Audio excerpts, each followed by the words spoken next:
श्रेष्ठेन रामायणेन कारागृह वास कर्त्र्या वैभवम उच्यते। इसलिए रामायण श्रेष्ठ इतिहास है, जहां एक छोटा सा छोटा पात्र भी धर्म का पालन करता है और अधर्म का प्रतिकार करता है। दूसरी बात, रामायण श्रेष्ठ इतिहास क्यों है? श्री वचन भूषणकार कहते हैं कारागृहवास कर्त्र्या वैभवम उच्यते। कारागृहवास कर्त्री श्री जानकी जी के वैभव का, चरित्र का वर्णन है, इसलिए रामायण श्रेष्ठ इतिहास है। समझने वाली बात यह है कि यहां यह नहीं लिखा कि जनकजा के चरित्र का वर्णन है इसलिए रामायण श्रेष्ठ इतिहास है। यहां यह नहीं लिखा कि राम जी की भार्या के चरित्र का वर्णन है, राम प्रिया का वर्णन है इसलिए रामायण श्रेष्ठ इतिहास है, ऐसा नहीं लिखा। ऐसा लिखा कारागृहवास कर्त्र्या वैभवम उच्यते।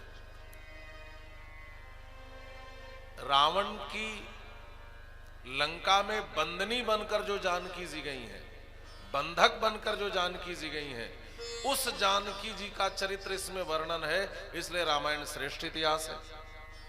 यह शब्द प्रयोग क्यों किया?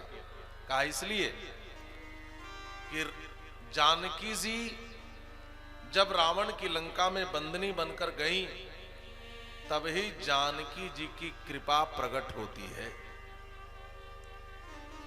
हमारे आचार्य कहते हैं श्री राम जी और जानकी जी का जो 3 वियोग हुआ है, 3 विश्लेष हुआ है, 3 विप्रलंब हुआ है, 3 विप्रयोग हुआ है, उसके 3 मुख्य कारण हैं।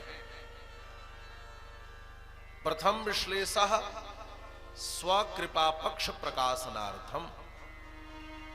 देखिए राम जी और जानकी जी 3 बार बिछड़े हैं। पहली बार दंडकारण्य में जब रावण जानकी जी का अपहरण करके ले गया, ये पहला वियोग। और दूसरा वियोग कब होता है?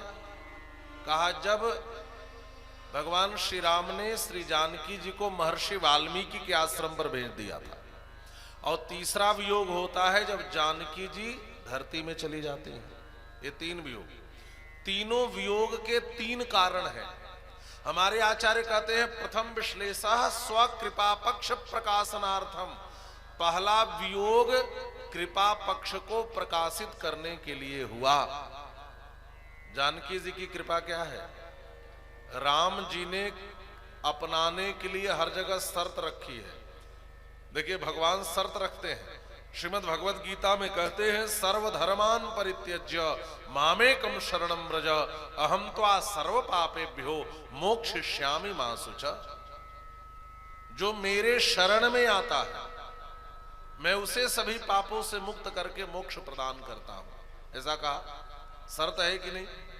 वाल्मीकि रामायण में भी शर्त है सकृदेव प्रपन्नाय तवास्मीति च याचते अभयम सर्वभूतेभ्यो ददाम मेतद व्रतम मम। सकृदेव एक बार आओ, प्रपन्नाय माने प्रपन्न होकर के आओ और आकर कहो तवास्मी, मैं आपका हूं, मैं अपनाता हूं। शर्त तो यहां भी है। और श्री रामचरितमानस में भी शर्त है जिसका मन निर्मल होता है वही मुझे प्राप्त करता है। मानसकार कहते हैं निर्मल मन जन सो मोहि पावा।